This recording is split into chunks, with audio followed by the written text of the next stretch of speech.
आज national capital civil services authority की पहली मीटिंग हुई, लेकिन ये निर्णय पहला नहीं था, मैं थोड़ा सा उस पर एक्सप्लेन करूँगा। पहली मीटिंग हुई, ये पूरा का पूरा जो ऑर्डिनेंस है, पहले हमें समझना पड़ेगा इस ऑर्डिनेंस के ज़रिए केंद्र सरकार ने किस तरह से शातिर तरीके से दिल्ली में 3 बार चुनाव हारने के बाद दिल्ली सरकार के ऊपर कब्जा करने की कोशिश की है।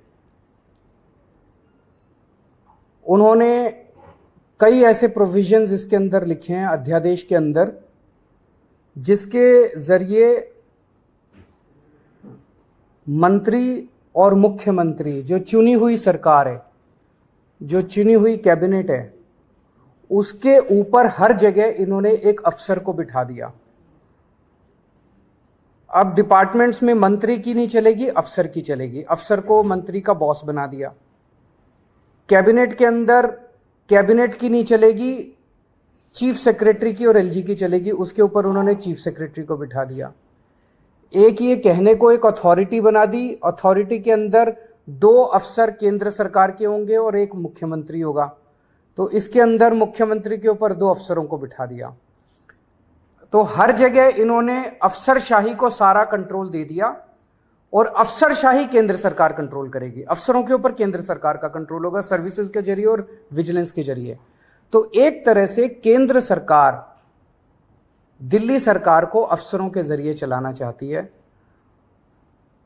हमारा देश एक जनतंत्र है, भारत एक जनतंत्र है, और संविधान, भारत का संविधान की मूल आत्मा यही है कि हम एक जनतंत्र हैं। जनता सरकार चुनती है और उस सरकार को काम करने के सारे अधिकार होते हैं, और वो सरकार, चुनी हुई सरकार, अफसरों के जरिए काम करती है। वो अफसर चुनी हुई सरकार को रिपोर्ट करते हैं। ये शायद दुनिया के इतिहास में पहली बार भारतीय जनता पार्टी ने ऐसा षड्यंत्र रचा है कि अब अफसर जो है वो चुनी हुई सरकार के ऊपर होंगे। क्यों? क्योंकि उन अफसरों के ऊपर केंद्र सरकार का कंट्रोल है। केंद्र सरकार उन अफसरों को कंट्रोल करती है, किसी को भी ट्रांसफर कर सकती है, किसी को सस्पेंड कर सकती है। कि अफसरों के ऊपर केंद्र सरकार का कंट्रोल है और अफसर जो है वो मंत्रियों के ऊपर बैठेंगे।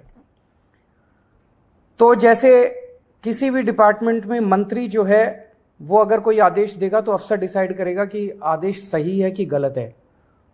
अगर अफसर को लगता है कि आदेश सही नहीं है, अगर वो, तो ये बहाना मार के कि वो अफसर आदेश सही नहीं है, वो अफसर आदेश मानने से इनकार कर सकता है।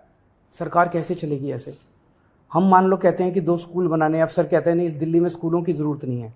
अगर अफसर लिख दे फाइल पे दिल्ली में स्कूलों की जरूरत नहीं है, तो स्कूल नहीं बनेंगे। हम मान लो कहते हैं कि मोहल्ला क्लिनिक 100 और बनने चाहिए। चुनी हुई सरकार कहती है, हम तो जनता में घूमते हैं, हम कहते हैं भाई जनता मांग रही है इस इलाके में करोल बाग में एक मोहल्ला क्लिनिक बनाओ। अफसर कहता है नहीं, करोल बाग में मोहल्ला क्लिनिक की जरूरत नहीं है, बस फिर मोहल्ला क्लिनिक नहीं बनेगा। हम कहते हैं यहाँ पे पानी गंदा आ रहा है, अफसर लिख देता है पानी ठीक आ रहा है, बस पानी ठीक आ रहा है, फिर अफसर ने लिख दिया पानी ठीक आ रहा है। फिर हम कहते हैं यहाँ पे गंदगी बहुत ज्यादा हो गई है, अफसर कहता है नहीं गंदगी नहीं है, सही है, तो बस फिर सही है। तो ये अफसर को पावर दे दी। कैबिनेट जितने निर्णय लेगी, कैबिनेट मतलब सुप्रीम बॉडी, चुनी हुई सरकार की सुप्रीम बॉडी, जिसमें सारे मंत्री होते हैं, मुख्यमंत्री उसका अध्यक्ष होता है। तो कैबिनेट जो भी निर्णय लेगी, वो निर्णय सही है कि गलत है, ये चीफ सेक्रेटरी डिसाइड करेगा। तो चीफ सेक्रेटरी डिसाइड करेगा कैबिनेट ने निर्णय सही लिया कि गलत लिया, और फिर वो एलजी को रिकमेंड करेगा। एलजी उस पे कैबिनेट के किसी भी निर्णय को पलट सकता है। ये तो संविधान में भी नहीं दे रखा कि एलजी किसी भी निर्णय को पलट सकता है। इन्होंने नया एक संविधान बदल दिया और ये अथॉरिटी बनाई है कि अथॉरिटी के अंदर मुख्यमंत्री बैठेगा, मुख्यमंत्री के सर पे 2 अफसर बैठेंगे। तो ये एक बहुत बड़ा षड्यंत्र है। अथॉरिटी की जो मीटिंग है, अथॉरिटी कितना फ्यूटाइल एक्सरसाइज है, इससे आप समझ सकते हो। ये पहली मीटिंग हुई। इसके पहले एक फाइल आई मेरे पास 15 दिन पहले, लास्ट वीक ऑफ मई में। उस फाइल में वो एक ऑफिसर को सस्पेंड करना चाहते थे। उसको फाइल को पढ़ने के बाद मेरी 3-4 क्वेरीज थी, क्लैरिफिकेशंस थे।